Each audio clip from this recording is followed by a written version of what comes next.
Les participants nécessaires à un retournement sécuritaire sont un intensiviste, un inhalothérapeute, une ou deux infirmières, un ou deux préposés aux bénéficiaires, un ergothérapeute si disponible durant les heures de service.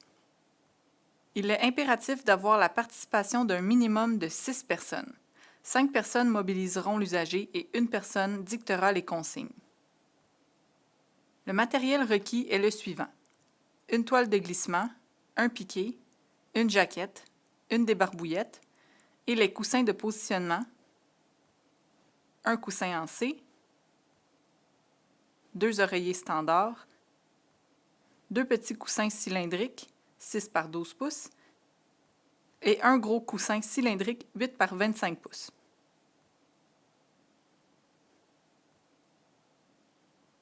L'intensiviste prend la liste de contrôle nommée avant le retournement en ventral-dorsal. Il s'assure que toutes les interventions ont été réalisées par les professionnels désignés.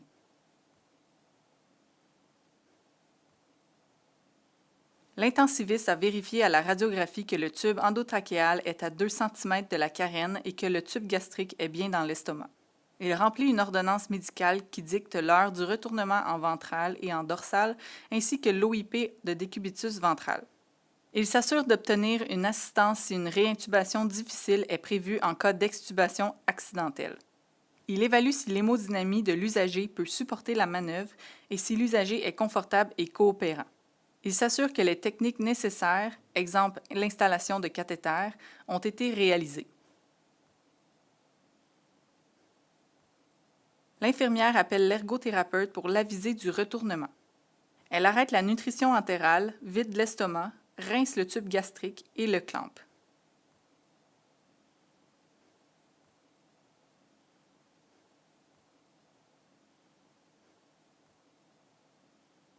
Elle installe les électrodes de l'ECG dans le dos de l'usager en prenant soin de passer les fils qui seront du côté du respirateur par-dessus la tête de celui-ci.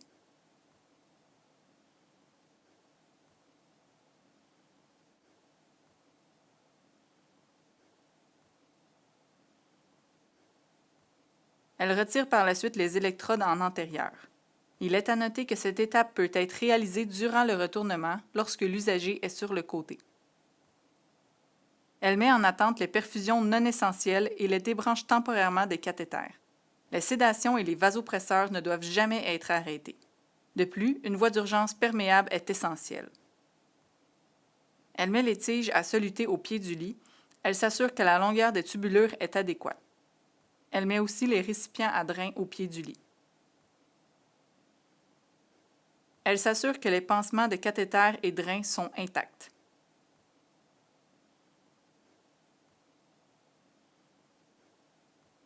Elle applique une goutte de gelée lubrifiante dans chaque œil, puis couvre d'une compresse et d'un diachylon. L'inhalothérapeute s'assure d'avoir le matériel de réintubation à disposition. Il préoxygène à 100% l'usager 5 minutes avant le début du retournement, puis durant toute la manœuvre. Il s'assure que l'appareil à succion est prêt à l'emploi.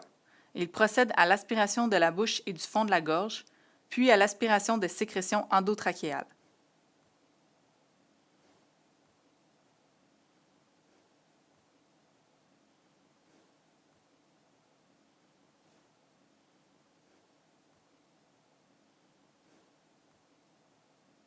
Il vérifie le positionnement du tube endotrachéal en notant la position en centimètres, en visualisant l'intérieur de la bouche à l'aide d'un abaisse-langue et d'une lampe de poche et en vérifiant que la fixation est bien en place.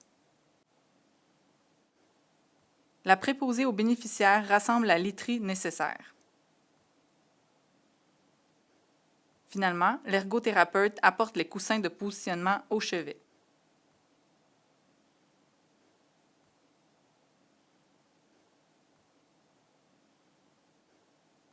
L'intensiviste évalue l'hémodynamie et l'état respiratoire de l'usager en continu durant le retournement. Il ne participe pas à la mobilisation de l'usager.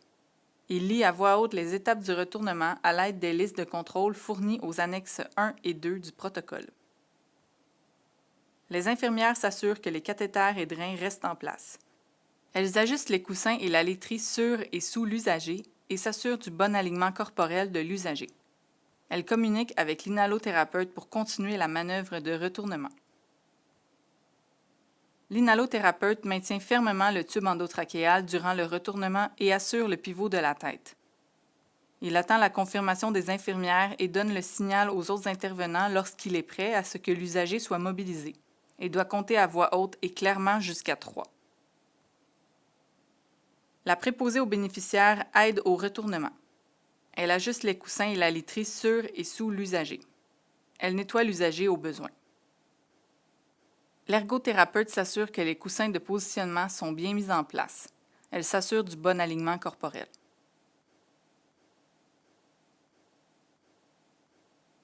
L'intensiviste a en main la liste de contrôle, le retournement sur le ventre.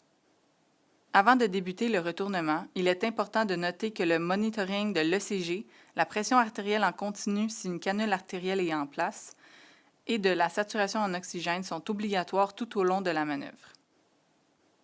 Retirez la jaquette de l'usager.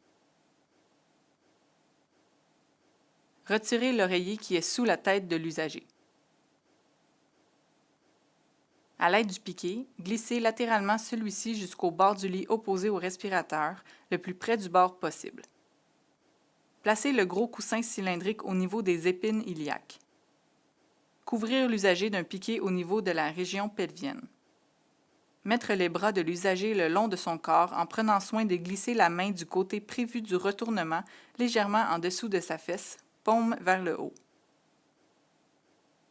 Mettre et centrer la toile de glissement sur le matelas et la glisser sous l'usager en soulevant légèrement le piquet. À l'aide du piquet sous l'usager, le tourner latéralement pour qu'il soit face au côté prévu du retournement. Attendre quelques secondes pour évaluer la tolérance à la mobilisation.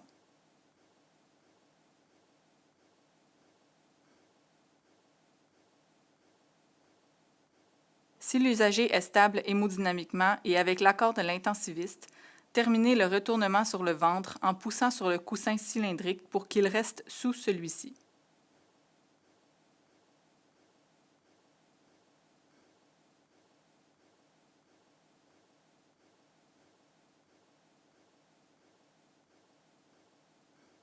Glissez l'usager au centre du lit.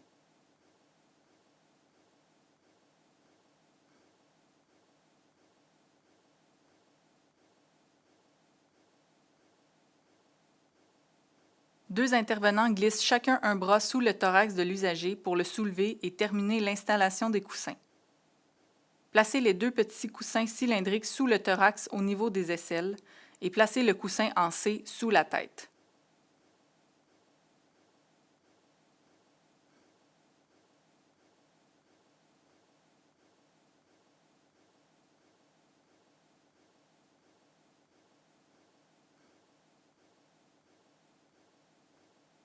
Placez le bras du côté vers où la tête est tournée en position du nageur et y insérez une débarbouillette dans la paume de la main.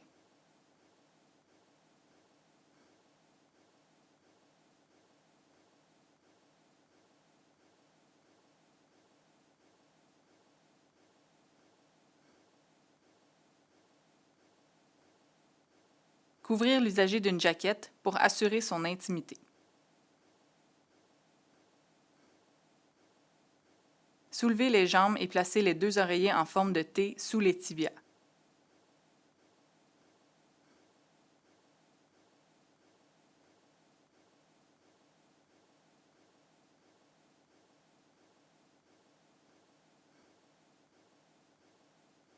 S'assurer du bon positionnement du tube endotrachéal ou de la trachéostomie, des voies veineuses et artérielles et des drains.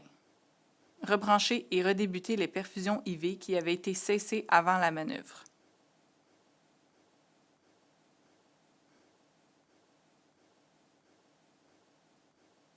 Appuyez la tête sur un coussin en C afin de dégager l'œil de l'usager du matelas. Attention à ce que la tempe ne soit pas appuyée sur le coussin et à ce que l'oreille ne soit pas pliée.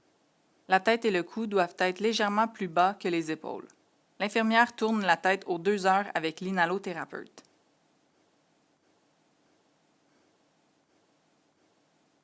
Le thorax doit être bien appuyé sur les 2 petits coussins cylindriques ou sur un seul gros coussin cylindrique. De cette manière, les épaules pourront légèrement retomber vers le matelas. Les hanches doivent être appuyées sur le gros coussin cylindrique. L'abdomen doit être suffisamment dégagé du matelas pour qu'une main puisse facilement glisser entre les deux. Portez une attention particulière aux organes génitaux masculins et aux seins des femmes afin qu'ils ne se retrouvent pas comprimés. Placez les bras en position du nageur et inversez aux 2 heures. Le bras faisant face au visage a l'épaule à 45 degrés et le coude en flexion à 90 degrés, la paume de la main vers le lit. Roulez une débarbouillette et la mettre à l'intérieur de la main. L'autre bras est placé le long du corps en position neutre, la paume de la main vers le haut. Laissez les jambes droites et surélevez les tibias sur 2 coussins placés en T pour plier légèrement les genoux et garder les chevilles dans leur position naturelle. Placez le lit en Trendelenburg inversé, tête vers le haut, avec un angle d'environ 10 degrés. Redébutez l'alimentation entérale 1 heure après le retournement selon ordonnance médicale. L'intensiviste a en main la liste de contrôle, le retournement sur le dos. Avant de débuter le retournement, il est important de noter que le monitoring de l'ECG, la pression artérielle en continu si une canule artérielle est en place, et de la saturation en oxygène sont obligatoires tout au long de la manœuvre. S'assurer que la tête de l'usager est tournée vers le respirateur et replacer ses 2 bras le long de son corps. Retirez tous les coussins qui sont sous l'usager. Retirez la jaquette.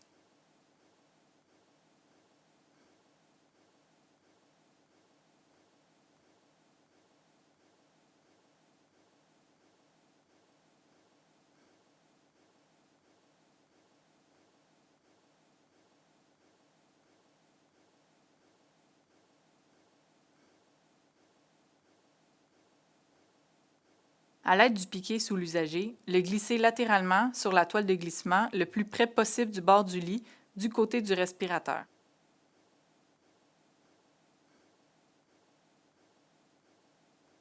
Glissez le bras qui n'est pas du côté du respirateur sous son corps, paume de la main vers le haut.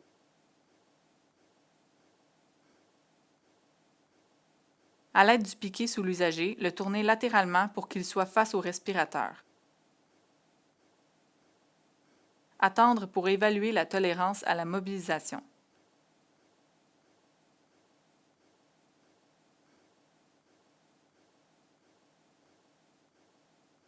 Glissez le nouveau piquet légèrement sous l'usager, par-dessus la toile de glissement. Celle-ci doit rester en place.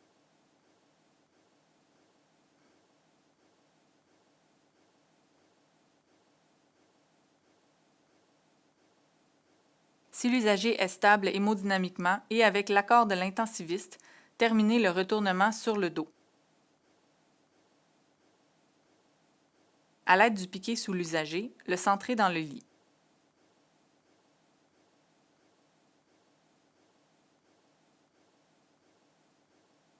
Placez un oreiller sous sa tête. Le couvrir d'une jaquette pour assurer son intimité. Retirer les compresses de ses yeux. S'assurer du bon positionnement du tube endotrachéal ou de la trachéostomie, des voies veineuses et artérielles et des drains. Rebrancher et redébuter les perfusions IV qui avaient été cessées avant la manœuvre.